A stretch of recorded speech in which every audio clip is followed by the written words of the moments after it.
of like none before. They're not talking to each other. My mother-in-law called me at work and demanded that I come home and give her a ride to the airport immediately. And he says, "Officer, I want to get them there before they make up."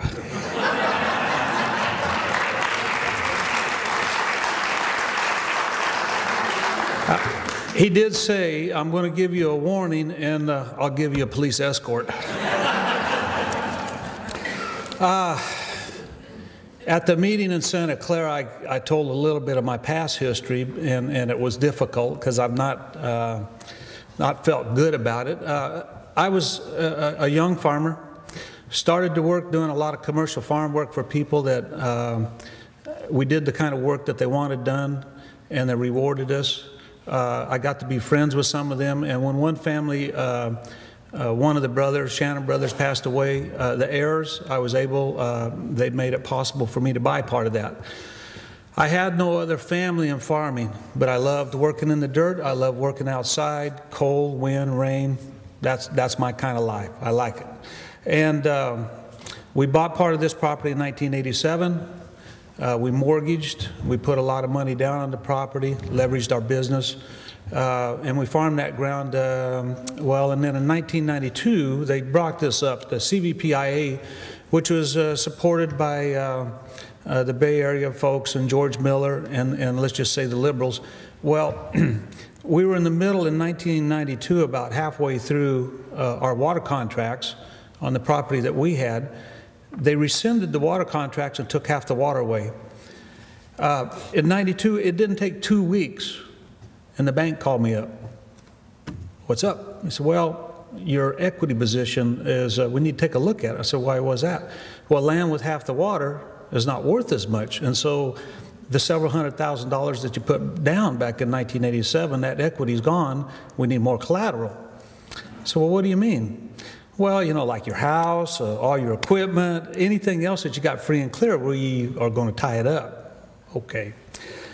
Well, we tried to make it work. We went for several more years, and I could see that it was unless you were had a lot of deep pockets, that it wasn't going to be able to sustain itself. So, by the time we got to 1988, we liquidated our properties that we were currently farming. We were farming close to 1,100 acres, and consequently, after 1992 as well, we had a lot of equipment payments, and we had a lot of our clients that supported us. 60% of them went out of business. So I've seen this from what it does to people, and this is why I've remained involved. We still have a little bit of farmland. My expertise, I saw the pistachio industry first started in California. Larry Easterling was involved in it in the beginning, and I did consulting work, and then I've had growers that are looking to invest capital in the valley. They want to grow in areas where they have reliable water. So that's how I got involved in the ag land real estate. Okay, that being said, and I appreciate Larry and these panelists from coming. Larry has a great, what he can relate to you guys. We have a lot in common with Southern California, more than what we realized, and that's why I wanted Larry to come here with us. Farms in the San Joaquin Valley, especially from Kettleman City South, Kings County South, Kern County, and Los Angeles Municipal Water District, we're connected.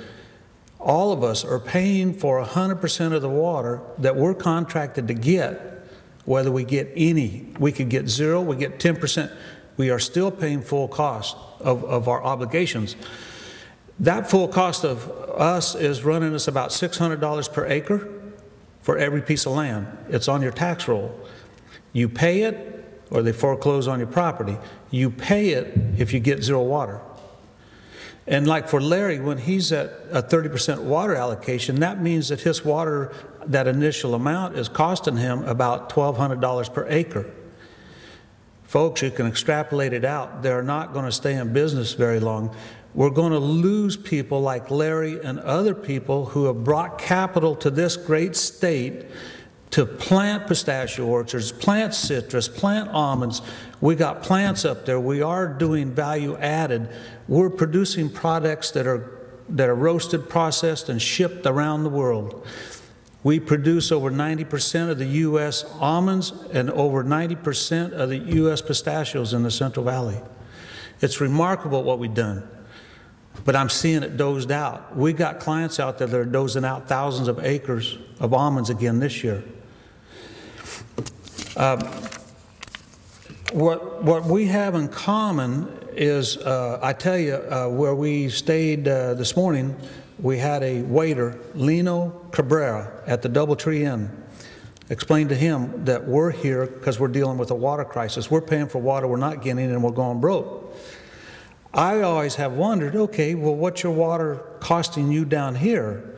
I didn't have to ask him.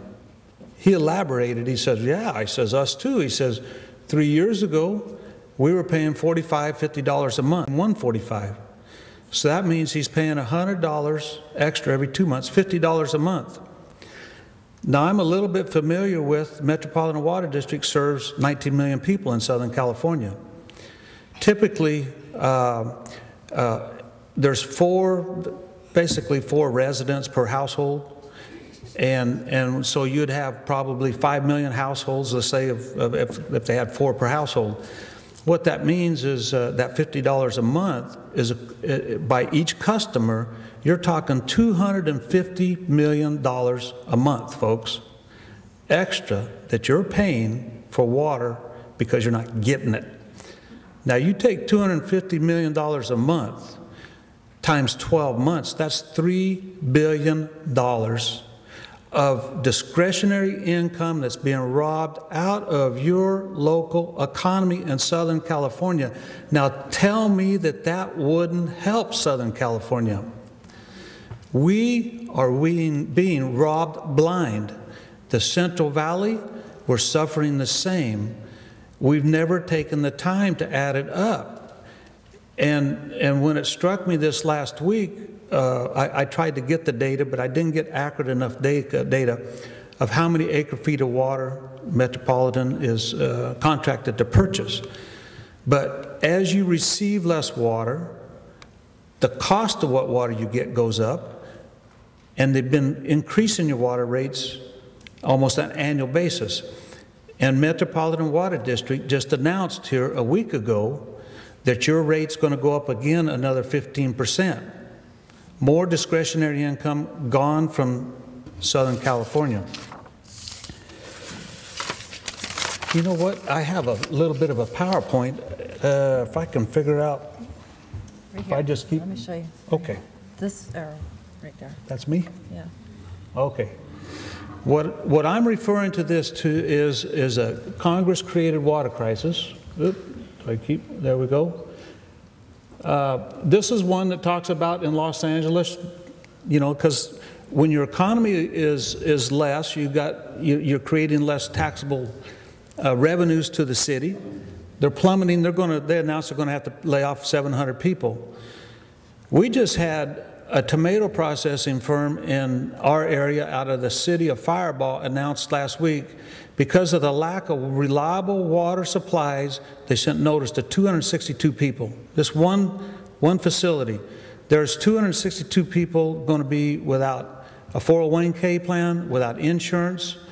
And I talked to another large farming operation out there that they normally had 243 people on a 401k insurance plans. They're down to 23 people, folks. We just got 2 farming operations that we lost 500 people that have jobs and insurance.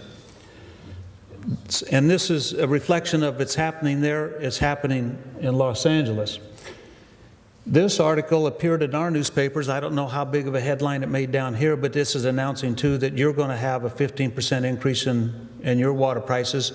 And they specified down at the bottom, the Metropolitan Water District says the increases are necessary because restrictions on pumping the Sacramento-San Joaquin River Delta water have crimped supplies. We're in this together. That's why we're down here.